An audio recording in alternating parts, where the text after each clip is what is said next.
নমস্কাৰ জ্ঞান একাডেমি আসামৰ অন্য এটা ভিডিঅ'লৈ আপোনালোকক স্বাগতম জনাইছোঁ। মই মানৱজ্যোতি ভূঞা। আমি প্ৰফিট আৰু লছৰ পৰা আলোচনা কৰি আছোঁ। এইটো প্ৰফিট লছৰ 2 নম্বৰটো ভিডিঅ' হ'ব। আপোনালোকে প্ৰফিট লছৰ 1 নম্বৰ ভিডিঅ'টো চাই ল'ব। তাত বেছিকখিনি দিয়া হৈছে, গোটেই বেছিকবিলাক দিয়া আছে, সূত্ৰবিলাক দিয়া আছে। গতিকে 1 নম্বৰ ভিডিঅ'টো আপোনালোকে চাই ল'ব প্ৰফিট লছৰ। এইটো 2 নম্বৰ ভিডিঅ' আৰু 1 নম্বৰ ভিডিঅ'টো নাচালে 2 নম্বৰ ভিডিঅ'টো বুজি নহ'ব। গতিকে 1 নম্বৰ ভিডিঅ'টো চাই ল'ব। 1 নম্বৰ কোৱেশ্যনটো কি আছে চাওক। যদি 10টা কলমৰ বিক্ৰী দাম 4টা কলমৰ থাকি গ'ল কিনা দামৰ 4টা কলম কিনা দামৰ সমান হয় তেন্তে শতকৰা লাভ বা লোকচান নিৰ্ণয় কৰা। যদি 10টা কলমৰ বিক্ৰী দাম 8টা কলমৰ কিনা দামৰ সমান হয় তেন্তে শতকৰা লাভ বা লোকচান নিৰ্ণয় কৰা। আমি ধৰি ললো এটা কলমৰ কিনা দাম 1 টকা বুলি আমি ধৰি ললো। এটা কলমৰ কিনা দাম আমি ধৰি ললো 1 টকা। ঠিক আছে, এতিয়া কি কৰিম? 8টা কলমৰ কিনা দাম কিমান হ'ব? 8x টকা হ'ব, হয়নে? এতিয়া আমাক কৈছে যে 10টা কলমৰ বিক্ৰী দাম 8টা কলমৰ কিনা দামৰ সমান। গতিকে 10টা কলমৰ বিক্ৰী দাম কিমান টকা হ'ব? x/8x/10 টকা, মানে এতিয়া আমি এটা বস্তু চাব লাগিব যে x টো ডাঙৰ নে 8x/10 টো ডাঙৰ। এইটো আমাৰ ডাঙৰ। চাও এটা আমি লসাগু ল'ব লাগিব। লসাগু ল'লে কোনটো হ'ব? ডাঙৰ হ'ব। x টো ডাঙৰ হ'ব, কাৰণ ইয়াত কি হৈছে? এইটো কি ভগ্নাংশ হৈ আছে? প্ৰকৃত ভগ্নাংশ হৈ আছে। গতিকে প্ৰকৃত ভগ্নাংশ হৈ থকাৰ কাৰণে কি হৈ আছে? সৰু হৈ আছে। যদি থাকে হেতেন 10x/8 তেতিয়া কি হ'লহেঁতেন? অপ্ৰকৃত ভগ্নাংশ হ'লহেঁতেন। ওপৰটো ডাঙৰ তলটো সৰু, লবটো ডাঙৰ হৰটো হ'লে অপ্ৰকৃত হ'ব, হৰটো ডাঙৰ লবটো সৰু হ'লে প্ৰকৃত ভগ্নাংশ হ'ব।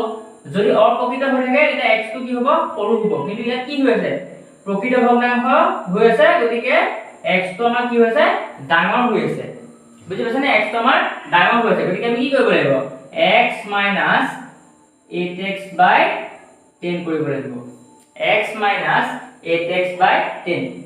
এতিয়া আমি ইয়াৰ লসাগু ল'লে কি হ'ব? ইয়াত একো নাই, মানে কি আছে? 1 এটা হৰণ হৈ আছে। গতিকে 10 আৰু 1 ৰ লসাগু কিমান হ'ব? 10 হ'ব।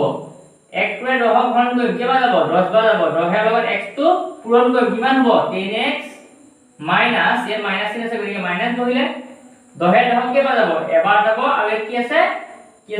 8x। গতিকে কি হ'ব? 8x, সৰি ইয়াত x টো বহি যাব, হৈ গ'ল। এতিয়া কি হ'ব? 10x/8 ইকুৱেল কিমান হ'ব? 2x/10। 2 এ 10 কাটিলে কেইবাৰ যাব? 5 বাৰ যাব। গতিকে কিমান হ'ল?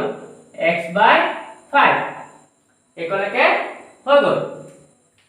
এতিয়া আমি কি কৰিব লাগিব যে শতকৰা আমাৰ কি হৈ গ'ল? এইটো লোকচান হৈ আছে। গতিকে যিটো আমি কিনা দামতকৈ যদি আমি যিটো মান লৈ আছো সেইটো সৰু হয় তেতিয়া কি হয়? আমাৰ লোকচান হয়। যদি ই ডাঙৰ হ'লেন কি হ'লে? আমাৰ লাভ হ'লেন। গতিকে ইয়াৰ আমাৰ কি হৈছে? লোকচান হৈ আছে। লোকচান হৈ আছে। গতিকে লোকচান হ'লে কি হ'ব? আমাৰ লোকচান কিমান হৈছিলে? 8x/5 আৰু কিনা দাম কিমান আছিলে? x আছিলে। আমি ধৰি লৈছিলো x বুলি। গতিকে আমি পাৰ্চেন্টেজ উলিয়াব লাগিব। আমাৰ শতকৰা উলিয়াব কৈছে, গতিকে আমি কি কৰিব লাগিব? 100 ৰে পূৰণ কৰিব লাগিব। বুজি পাইছা নহয়? এইটো মই এফালে কৰি দিছো। কি আছে? x/5 আছে, তো ইয়াত কিমান আছে? x আছে। ঠিক আছে, x/5 ইনটু এটো ডিভাইড হৈ আছে। এটো কি হৈছে? ডিভাইড হৈ আছে। ইয়াত কি আছে? একো নাই, মানে 1 আছে। ইনটু হৈ গলে কি হ'ব? উল্টা হৈ যাব। 1 টো ওপৰলৈ যাব, x টো কি হ'ব? তললৈ যাব। ঠিক আছে, আৰু কি আছে? 100/100%।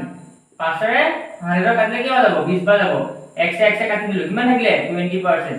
20% হৈ গ'ল ইয়াৰ आंसर। বুজি পাইছা নে? আমাৰ কিমান লছ হৈ গ'ল? 20% লছ। বুজি পাইছা নহয়?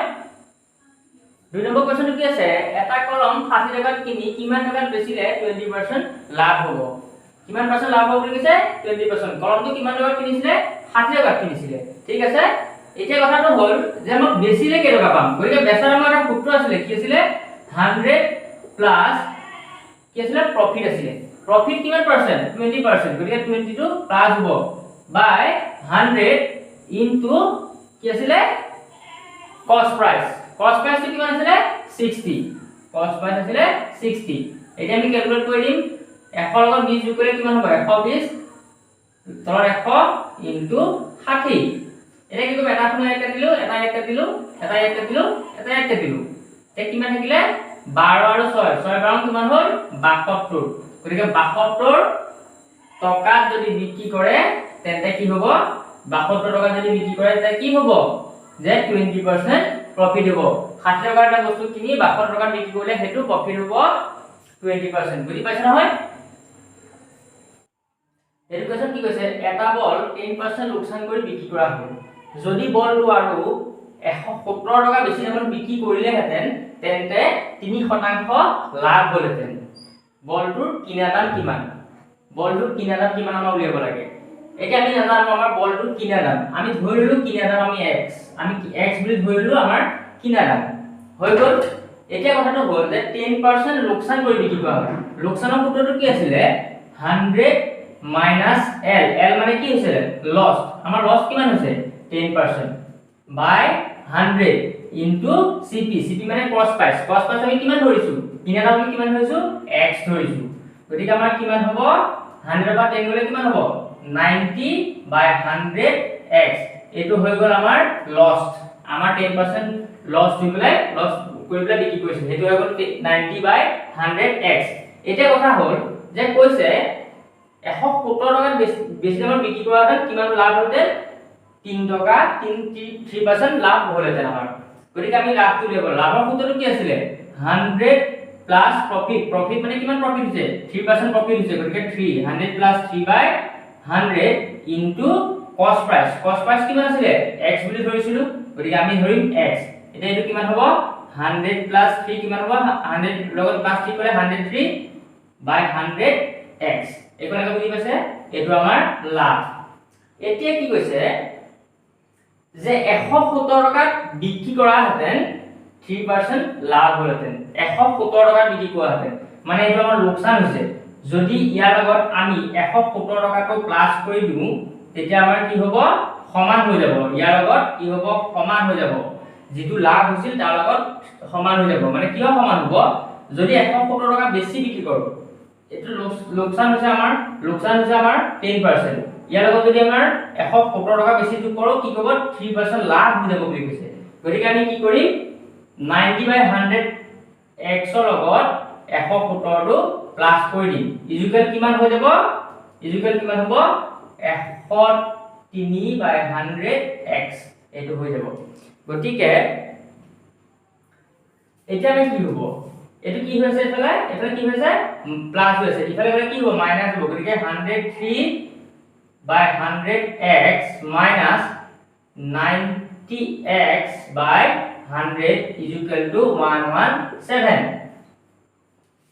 এতিয়া ইয়াৰ এলসিয়াম বলে কিমান হ'ব 100 আছে দুইটা গতিকে 100 এ হ'ব 100 মানে এতিয়া কি হ'ব ইয়াত আছে 103x minus 90x x তো আমি ইয়াতো লিখিব পাৰো x তো আমি ইয়াতো লিখিব পাৰো গতিকে কিমান হৈ যাব 103x minus 90x is equal to 117 এতিয়া চাও ইয়াত কি হৈ আছে 100 বা 90 গলে কিমান হ'ব 13x is equal to এতিয়া এফালে কি হৈছে হৰণ হৈছে এফালে গলে কি হ'ব পূৰণ হ'ব 117 into 100 হৈ গ'ল এতিয়া এফালে 32 কি হৈছে পূৰণ হৈ আছে গতিকে 32 ইফালে গলে কি হ'ব হৰণ হৈ যাব গতিকে x is equal to কিমান হ'ব 117 into 100 by 13 13 এ 117 ৰ কিমান যাব 9 বাৰ যাব গতিকে 100 into 9 কিমান হৈ যাব 900 হৈ যাব ইয়াৰ কিনা দাম বুজি পাইছা নহয়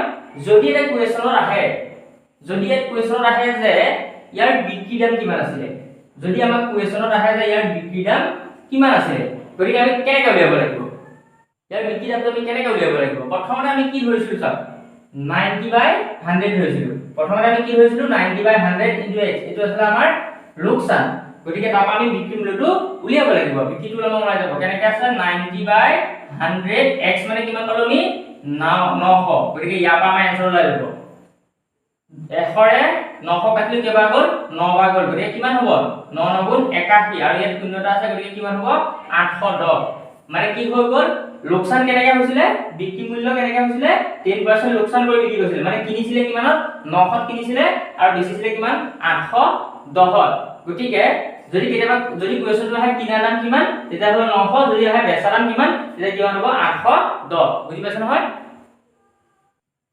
প্ৰফিট আৰু লছৰ ওপৰত এনেকুৱা ধৰণৰ কুৱেশ্যন থাকে প্ৰায় অহা দেখা যায় গতিকে এনেকুৱা ধৰণৰ কুৱেশ্যনখিনি কৰিলে আপোনালোকে কৰিব পাৰিব নেক্সট ক্লাছত মই আপোনাৰ সৰল সুদ চক্ৰবৃদ্ধি সুদ এনেকুৱা ধৰণৰ কুৱেশ্যনবিলাক লৈ আহিম গতিকে ভিডিঅ'টো চাই থাকিবলৈ নাপাহৰিব মোৰ চেনেলটো ছাবস্ক্ৰাইব কৰি দিব অলপ শ্বেয়াৰ কৰি দিব ধন্যবাদ